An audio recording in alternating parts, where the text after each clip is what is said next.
In a time machine, push all the buttons. You know how when you go to, well, when I was a child, I used to like to play with the elevator. I just push all the buttons, go to all the floors, until you figure out what department you need to be in.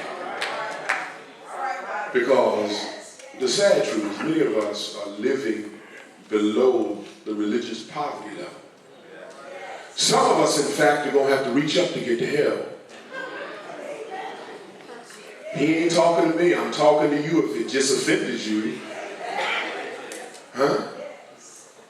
We've got to know when it's time to get out. But not flee as cowards flee away from God. Because the fool says in his heart there is no God. And so if there is no God, then I run in the opposite direction.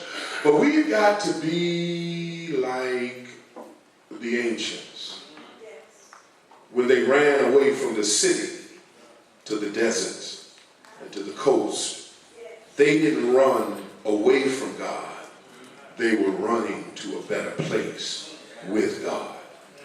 Some of us are not experiencing the abundant blessings of God because we're in the wrong place. We're all up in somebody else's Kool-Aid. Don't know the flavor. Just stirring. They had the decency to bring no sugar.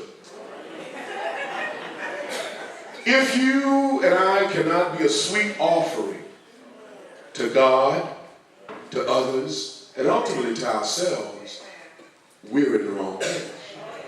If you can't speak a kind word to somebody, I just want to be me, I'm going to say it, whether you like it, shut the hell up. Just shut up.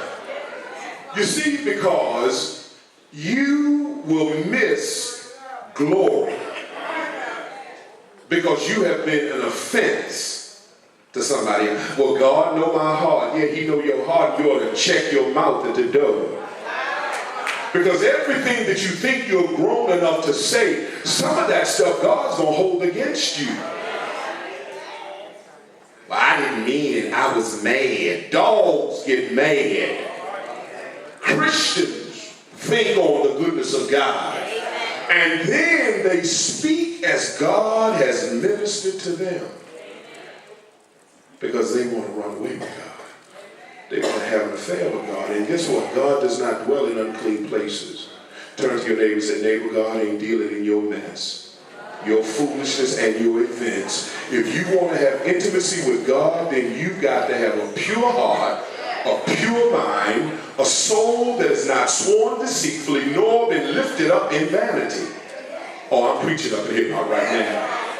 Huh?